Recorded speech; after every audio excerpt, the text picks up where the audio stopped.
बच्चेदानी का operation hysterectomy बहुत common operation है। एक कोई भी गायनेकोलॉजिस्ट सिजेरियन सेक्शन और हिस्टेरेक्टोमी सबसे ज़्यादा ऑपरेशन करते हैं।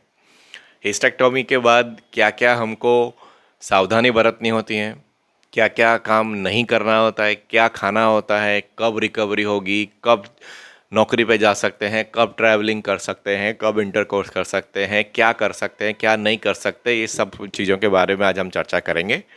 नमस्कार, मैं हूं डॉक्टर रजत, मेरे साथ हैं डॉक्टर सपना और आप देखना शुरू कर चुके हैं अपना यूट्यूब चैनल गायनेक दीदी और गायनेक वाला। सपना, आप ये बताओ कि हिस्टेरेक्टोमी बच्चेदानी निकालने का जो ऑपरेशन होता है, क्या उसके बाद 2 महीना 3 महीना आराम करना होता है? क्योंकि सबसे ज़्यादा कॉमन क्वेश्चन फीमेल्स के दिमाग में यही होता है, क्योंकि अमूमन वो एज ऐसी होती है कि बच्चों का 10th या 12th का एग्ज़ाम होता है और माँ को बच्चों की ज़्यादा चिंता होती है। जी। तो बच्चेदानी के ऑपरेशन जिसको हम हिस्टेरेक्टमी की बात कर रहे हैं, उसमें बिल्कुल भी हम ये ऐसा नहीं बोलते कि कंप्लीट आराम करना है। हम अपने सारी ही वीडियोस में यही समझाते हैं कि आपको रेस्ट करना है, लेकिन बेड रेस्ट नहीं करना है। क्योंकि ऐसा माना जाता है कि जितना कोई भी सर्जरी के बाद अगर फीमेल जितना अपने आप को एक्टिव रखेगी, मोबिलाइज करती रहेगी, उतनी ही उनकी जल्दी रिकवरी होती रहेगी।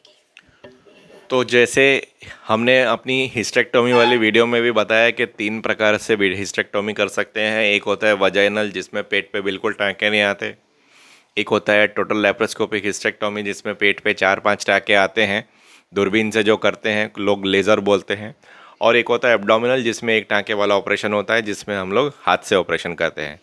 तो क्या ये रिकवरी ऑपरेशन के टाइप पे डिपेंड करती है कि वजाइनल में कम हो, लेप्रोस्कोपी में कम हो, एब्डोमेन में ज़्यादा हो, टाँके आए हैं तो ज़्यादा तकलीफ होगी, ऐसा कुछ होता है क्या?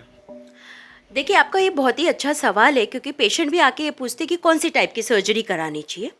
कौन सी टाइप की सर्जरी कराना चाहिए, इस बात पे डिपेंड करता है कि उनका केस क्या है। अगेन सर्जरी संस्कार कौन रहा है वो भी इम्पोर्टेंट है। And expertise of the operating surgeon, ये तीनों ही शब्द बहुत इंपॉर्टेंट है कि कौन सा डॉक्टर कर रहा है और उनको अपने कौन से टाइप ऑफ सर्जरी में वो एक्सपर्टीज़ है उनकी। अगेन इम्पॉर्टेंट चीज़ ये है कि कोई भी सर्जरी हो, चाहे वो लेप्रोस्कोपिक हो, वेजाइनल हो और एब्डोमिनल जैसे टाँके वाली सर्जरी हो, तो उनमें हम हमेशा 4 to 6 वीक्स की बात करते ही हैं। क्योंकि कोई भी जो टाँके लिए जाते हैं, जिन थ्रेड्स से वो टाँके लिए जाते हैं और उनकी जो ओवरऑल टिश्यूज़ की जो रिकवरी की हम बात कर रहे हैं, उसमें मिनिमम 6 वीक्स का टाइम लगता ही है, मतलब 1.5 महीना आप समझ के चलिए। लेप्रोस्कोपिक हिस्टेरेक्टोमी में ऐसा बोलते हैं कि मिनिमल इन्वेजिव सर्जरी होती है, उसमें टिश्यूज़ को सर्जन टच नहीं करता है अपने हाथों से, ना मॉप का यूज़ करते हैं, तो उसमें माइक्रो सर्जरी के प्रिंसिपल्स इन्वॉल्व होते हैं, इसलिए पोस्ट ऑपरेटिव रिकवरी होने के चांसेस थोड़े से बेटर रहते हैं। लेकिन लेप्रोस्कोपी के अपने अलग डिसएडवांटेजेस भी होते हैं थोड़े बहुत। पेट के अंदर गैस भरी रहती है तो शोल्डर टिप पेन रहता है, क्योंकि एंडोट्रेकियल ट्यूब डाली होती है, जनरल एनेस्थीसिया में करा होता है, तो हफ्ता 10 दिन तक थोड़ा गले में दुखता है, बोलने में थोड़ा सा तकलीफ होता है। 4 टाँके में उसमें फिर भी दुखता है। लेकिन अगर कोई एक अच्छा सर्जन जिसने मिनिमल इन्वेजिव सर्जरी के प्रिंसिपल्स के साथ माइक्रो सर्जरी का प्रिंसिपल्स अप्लाई करने के साथ एब्डोमिनल सर्जरी की है, तो मोर और लेस सबके रिजल्ट्स सेम ही होते हैं। सबसे इम्पोर्टेंट चीज़, हमने आज हिस्टेरेक्टोमी की, तो पहले एक दिन इमीडिएट पोस्ट ऑपरेटिव हम हिस्टेरेक्टोमी में क्या केयर करते हैं अपने यहाँ पर।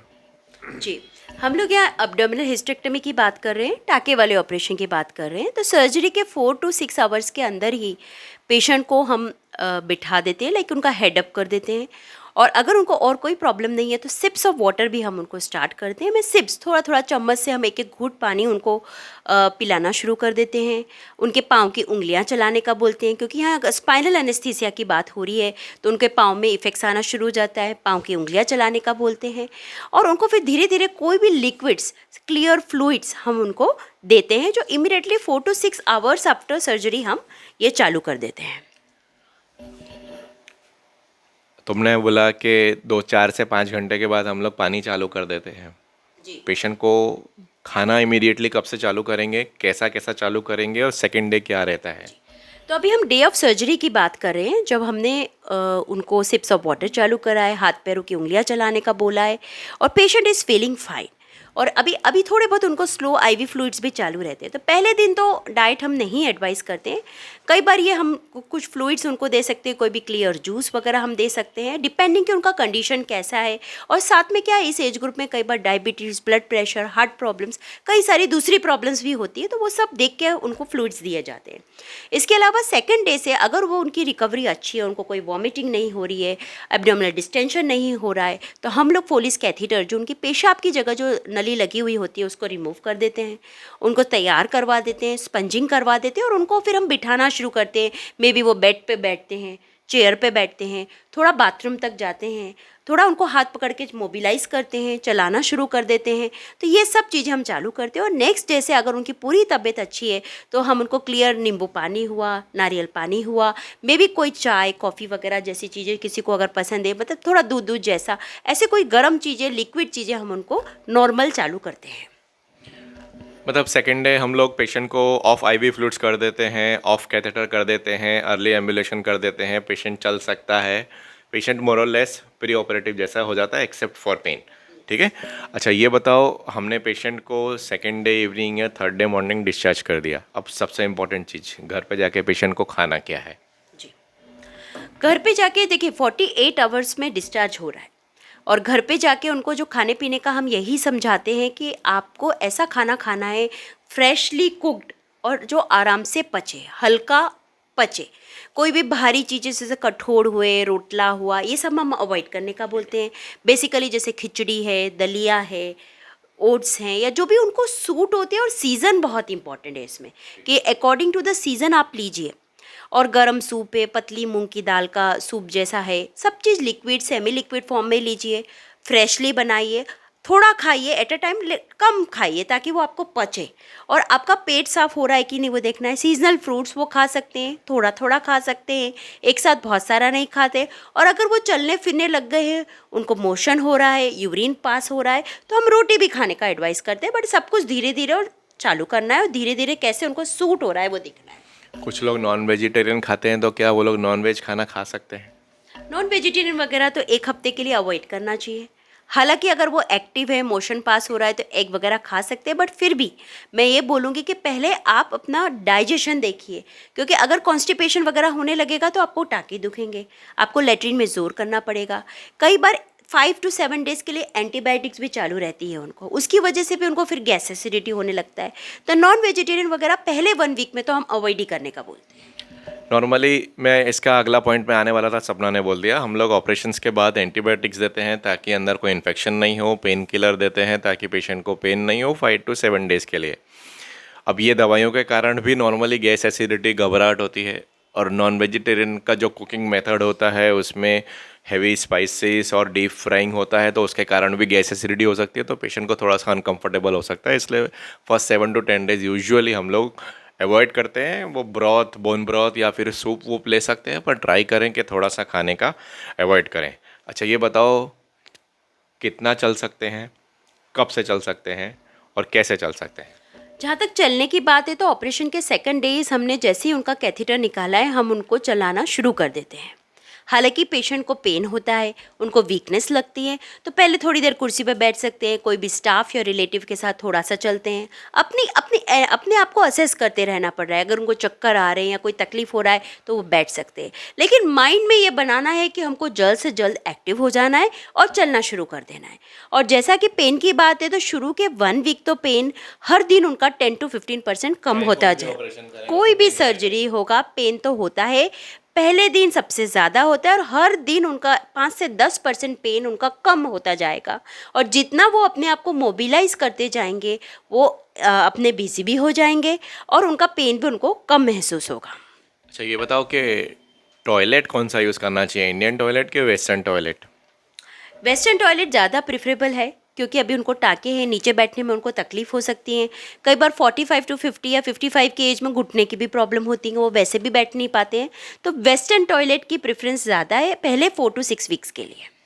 वेस्टर्न टॉयलेट पे भी अप्रॉक्सीमेटली 10 टू 20 सेंटीमीटर हाइट का एक स्टूल, फुट स्टूल रख दें और पैर जैसे इंडियन टॉयलेट में एक्यूट पोजीशन में होते हैं वैसे करके बैठें तो उसमें स्ट्रेन नहीं करना पड़ेगा। ट्राई करना है कि स्ट्रेन नहीं करना पड़े। स्ट्रेन ना करने के लिए जैसे सपना ने बोला कि हमको हाइड्रेशन इनफ रखना है, फ्रूट्स ज़्यादा लेने हैं और हल्का खाना खाना है। नीचे ज़मीन पे कब बैठ सकते हैं, क्योंकि इंडियन स्क्वाटिंग पोजीशन में, अरे नीचे क्रॉस लेगेड पोजीशन में आलती पालती मार के ज़्यादा बैठते हैं, कब बैठ सकते हैं? नीचे ज़मीन पे बैठने हम लोग 6 वीक्स के बाद ही बोलते हैं। इस सारे ही समय में हम उनकी रिकवरी को एनालाइज कर रहे हैं। 15 दिन के बाद हमको स्टिच के लिए जब बुलाते हैं तब भी उनसे हम पूछते हैं कि वो कैसा फील कर रहे हैं। इससे नीचे बैठने का तो 6 वीक्स तक टोटली अवॉइड करना है। 6 हफ्तों के बाद आपकी कैसी रिकवरी, आप कैसा फील कर रहे हैं, उसके बाद आप धीरे धीरे अपना हल्का काम जो है वॉकिंग कर रहे हैं, घर के सारे कामों में एक्टिव हो रहे हैं और उसके बाद आपको ये प्रोसेस चालू करना है। किसी का घर फर्स्ट फ्लोर पे है, सेकंड फ्लोर पे है, लिफ्ट नहीं है, सीढ़ी पे जाना है, हमने सेकंड डे उसको डिस्चार्ज किया तो वो सीढ़ी पे जा सकती है अपने घर पे? जी, लिफ्ट नहीं है और सीढ़ी का उपयोग करना है तो बिल्कुल करा जा सकता है। कई बार ये एब्डोमिनल बाइंडर्स भी हम एडवाइस करते हैं। बेल्ट बांध के आप आराम से चढ़ सकते हैं। किसी के पास बेल्ट नहीं है तो वो ओढ़नी जैसा कोई भी कपड़ा, टॉवल ये भी बांध सकते हैं। उससे उनको सिर्फ टाँगों पे सपोर्ट मिलता है। एक बार जाना है, एक बार चढ़ जाइए, बार बार चढ़ उतर नहीं करना है। अगर 2 या 3 फ्लोर चढ़ना है तो आप चढ़ के बीच में स्टूल रख के बैठ सकते हैं, फिर आप चढ़ सकते हैं। आराम से जाना है, आराम से चढ़ना है, बार बार चढ़ उतर नहीं करना है। मैं बाद में क्वेश्चन पूछने वाला था एब्डोमिनल बाइंडर का, आपने अच्छा किया बता दिया। हम लोग हमारे पेशेंट्स को रूटीनली एब्डोमिनल बाइंडर देते हैं। पहली बात क्यों देते हैं उसका आप कारण बताओ। एक्यूट कॉम्प्लिकेशंस क्या हो सकते हैं और क्रोनिक कॉम्प्लिकेशंस 2 महीने, 4 महीने, 6 महीने बाद क्या हो सकते हैं, और अपार्ट फ्रॉम उसके दूसरे फ़ायदे क्या हैं? देखिए, सर्जरी हुई है और हम मोबिलाइज करने का बोल रहे हैं, इसका मतलब ये नहीं कि आप अपनी केयर करना बंद कर दें। आपको कोई भी हैवी वर्क नहीं करना है। हैवी वर्क का मतलब है कि ऐसा काम जिसमें पेट में एब्डोमिनल प्रेशर बढ़े। जैसे रसोई का काम कर रहे हैं तो आटा नहीं गूंदना है, रोटी नहीं बनानी है, क्योंकि इसमें पेट में प्रेशर बढ़ रहा है। नीचे इसलिए नहीं बैठना है क्योंकि जब आप नीचे बैठेंगे तो पेट में प्रेशर पड़ेगा, टाँकों पे जोर पड़ेगा।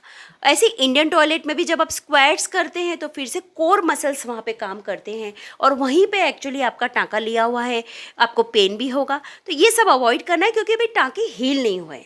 कोई भी टाँके जो स्टिचेस है उनको हील होने में मिनिमम 6 to 8 वीक्स लगते हैं। इसमें अलग अलग लेवल पे हीलिंग होती है। स्किन के स्टिचेस होते हैं, सबक्यूटेनियस टिश्यू और फैट लेयर होती है, मसल की लेयर होती है और एक अंदर के टाँके होते हैं जहाँ पे हमने अंदर स्टिचेस लिए। तो इन सारे ही टाँकों को घुलने में टाइम लगता है, इसलिए अपनी केयर उनको कंप्लीट करनी है और सब टाँकों को घुलने का अलग अलग समय है। कोई भी कारण से इंट्रा एब्डोमिनल प्रेशर बढ़ता है, जैसे हमने खांसा तो पेट बाहर आएगा तो इंट्रा एब्डोमिनल प्रेशर बढ़ेगा, उसमें टाँकों की हीलिंग में तकलीफ हो सकती है। या फिर हमको वॉमिट हुई, या फिर हमने लैट्रिन में जोर किया, हमको एक दिन स्टूल पास नहीं हुआ उसमें, या फिर हमने गलती से किसी छोटे बच्चे को गोदी में उठा लिया या फिर बाल्टी उठा ली, तो ऐसे चीज़ें तो नॉर्मली अवॉइड करनी चाहिए, लेकिन खांसी उल्टी आदमी अवॉइड नहीं कर सकता है। इसलिए हम लोग एक बाइंडर देते हैं। बाइंडर क्या करता है, बाहर से आपको एक सपोर्ट देता है और काउंटर ट्रैक्शन देता है ताकि आपको एक्स्ट्रा इंट्रा एब्डोमिनल प्रेशर को फ़ायदा हो सके। और इसके अलावा हमारे एक्सपीरियंस में पोस्ट ऑपरेटिव पेन में बाइंडर पहनने से काफ़ी रिकवरी मिलती है, इसलिए हम लोग 3 मंथ्स कंटिन्यूस पेशेंट को बाइंडर पहनने का बोलते हैं। मेरा अगला क्वेश्चन था कि क्या नहीं करना चाहिए, आपने उसका जवाब दे दिया। कितने दिन तक रेस्ट करना चाहिए, कोई वर्किंग फीमेल हो तो वो अपने जॉब पे कब दोबारा जा सकती है? अगर डेस्क जॉब है, बहुत ज़्यादा हैवी वर्क नहीं है, कई बार फीमेल्स हमको पूछती हैं कि हमको कितने दिन की छुट्टी लेनी है अपने जॉब पे से, तो हम लोग कहते हैं हफ्ते 10 दिन के बाद वो अपना वर्क चालू कर सकते हैं। पहले 8 दिन 10 दिन बहुत ज़्यादा इंपॉर्टेंट होते हैं और इसमें उनका रिकवरी, अगर उनको रेगुलर मोशन पास हो रहा है, वो एक्टिव हैं, घर पे अपना हल्का हल्का काम कर पा रही हैं और हाउ शी इज़ फीलिंग, वो पर्सनली खुद कैसा फील कर रही हैं, और उसके बाद वो they can take a call कि 10 से 12 दिन के बाद वो अपना, मैक्सिमम 15 दिन के बाद वो अपना काम चालू कर सकते हैं। बट हमारी तरफ से तो जैसे ही उनको अच्छा लगना शुरू होता है, अगर बैठ के करने का काम है तो आराम से वहाँ वर्क प्लेस पे जाके काम कर सकते हैं। ये उसके ऊपर भी डिपेंड करता है कि किस रीज़न के लिए हिस्टेक्टोमी की है। अगर पेशेंट को मैसिव ब्लीडिंग हो रही थी और पेशेंट को बहुत ज़्यादा एनीमिया था तो थोड़ा सा हम लोग रिकवरी टाइम ज़्यादा बोलते हैं। लेकिन patient dysmenorrhoea, severe acute abdominal pain होता था, हर पीरियड के साथ पेन होता था, उसके लिए हमने हिस्टेक्टोमी किया तो उसकी रिकवरी जल्दी आ जाएगी। पेशेंट को प्रीवियस 3 सीज़र है, बड़ा यूट्रस है, बड़ा ऑपरेशन किया है, तो शायद रिकवरी जल्दी नहीं आएगी, थोड़ा टाइम लगेगा। लेकिन मोरलेस जैसा सपना ने बोला 90% फीमेल्स में 12 to 15 डेज़ के अंदर आप 80 to 90% तैयार हो जाते हैं अपने काम पे जाने के लिए। अभी हमने दिवाली के पहले एक पेशेंट का सर्जरी किया, वो दिवाली की छुट्टी के बाद उन्होंने इमीडिएटली ज्वाइन कर लिया था, अपने हॉस्पिटल में ही वो काम करते थे। तो ऐसा नहीं है कि वो कंप्लीट बेड रेस्ट की ज़रूरत है। दूसरा, जितना आप चलेंगे फिरेंगे काम करेंगे लोगों से मिलेंगे, उतना आपको दर्दी वाली फीलिंग, पेशेंट वाली फीलिंग कम आएगी, रिकवरी आपका अच्छा रहेगा। आपने बताया अंदर के टाँके हील होने में 4 to 6 वीक्स लगते हैं। कभी कभी कुछ पेशेंट्स को हिस्टेक्टोमी करने के बाद भी कुछ स्पॉटिंग ब्लीडिंग होता रहता है, उसका क्या कारण है? क्या हमको उसके लिए कुछ करना पड़ेगा? देखिए, जो यूट्रस निकालने के बाद जो वेजाइनल वॉल्ट होती है उस पर स्टिचेस लिए जाते हैं, और यही कारण है कि कई बार उनको ये स्पॉटिंग होती रहती है, और उससे भी घबराने की ज़रूरत नहीं है। लेकिन आपको अपने डॉक्टर को बताना चाहिए, और वो भी आपको गाइड करते ही हैं कि भाई टाँकों को हील लेने में, जो स्टिचेस है उनको हील होने में 4 to 6 वीक्स लगेंगे, और उसके बाद वो स्पॉटिंग बंद हो जाएगा। मतलब अगर थोड़ा बहुत स्पॉटिंग हो तो चिंता नहीं करना है, 15-20 डेज़, मैक्सिमम 6 वीक्स के अंदर बंद हो जाता है। अगर हैवी ब्लीडिंग हो, चक्कर आ रहे हो, तो अपने डॉक्टर को ज़रूर मिलें। अच्छा, कौन सा खाना नहीं खाना चाहिए? क्योंकि ये क्वेश्चन हर पेशेंट पूछता है कि खट्टा खाएं, दही खाएं। ये आप आज के लिए फाइनल क्लियर कर दो, दही खा सकते हैं, खट्टा खा सकते हैं, नींबू खा सकते हैं? जी, जहाँ तक दही की बात है, तो दही बहुत ही वंडरफुल प्रोबायोटिक है। ठीक है। और कोई भी अगर फीमेल की सर्जरी हुई है तो हम लोग चाहते हैं कि उनके बॉडी में प्रोबायोटिक जाए, क्योंकि उनको अभी हमने एंटीबायोटिक्स जा रही हैं, जो एंटीबायोटिक्स भी होती है वो बॉडी के गट माइक्रोफ्लोरा को डिस्टर्ब करते हैं। तो प्रोबायोटिक बहुत अच्छा है। इवन ओरल दवाइयों में भी कई बार हम प्रोबायोटिक्स ऐड करते हैं। लेकिन अगर किसी को दही से कोई पर्टिकुलर तकलीफ है कि उनको इंडाइजेशन हो जाता है या उसको खाने से उनको सर्दी हो जाती है, तो वो अवॉइड कर सकते हैं। लेकिन हमारी तरफ से फुल कंप्लीट गो है कि आप दही खा सकते हैं। लेकिन उसमें इम्पॉर्टेंट चीज़ है कि दही फ्रिज का नहीं खाना है। आप फ्रेश सुबह दही जमाइए, घर का जमाइए, और दोपहर में जब वो रेडी हो जाता है तब खाइए, तो ये आपकी बॉडी को सूट करेगा। और इसको आप नाइट टाइम में, डिनर टाइम में अवॉइड करिए। धूप के समय 11-12 जो लंच के समय का टाइम है, जब आप खाएंगे तो आराम से पचेगा, क्योंकि उस समय आप एक्टिव है और मूव कर रहे हैं। नींबू की जो बात है, विटामिन सी, अगर नींबू पानी हम कई बार बोलते हैं पीने का, पेशेंट बोलते हैं अरे खट्टा खाएंगे तो टाँके पक जाएंगे। तो अगेन विटामिन सी भी टाँकों की जो रिकवरी है, हीलिंग, कोई भी टाँके बॉडी में या कोई भी घाव अगर बॉडी में है, तो विटामिन सी बहुत ज़्यादा ज़रूरी होता है हील करने में। और विटामिन सी सिर्फ नींबू में ही नहीं होता है, ऑरेंजेस हुए, संतरा की जो हम बात करते हैं इसमें भी होता है विटामिन सी। कई सारे हमारे दूसरे फ्रूट्स होते हैं, स्ट्रॉबेरी है, कीवी है, इनमें भी विटामिन सी होता है।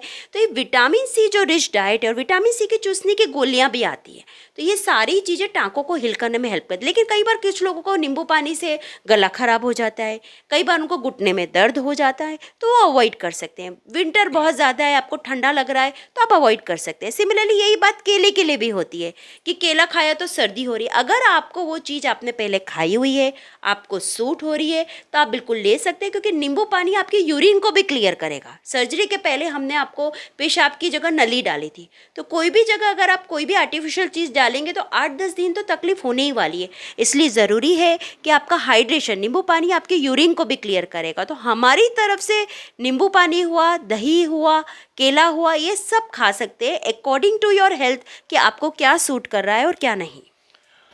बहुत बार बच्चेदानी का ऑपरेशन करने के बाद पेशेंट को डाइजेस्टिव इश्यूज़ रहते हैं, कभी गैस हो जाती है, कभी पेट में चूक आती है, कभी कॉन्स्टिपेशन हो जाता है। पहला क्वेश्चन क्यों होता है, दूसरा ना हो उसके लिए क्या कर सकते हैं? कॉन्स्टिपेशन तो बिल्कुल भी नहीं होना चाहिए, क्योंकि कॉन्स्टिपेशन होगा तो उनको फिर जोर करना पड़ेगा, और पेट नहीं साफ होगा तो फिर वापस से गैस एसिडिटी की प्रॉब्लम होगी।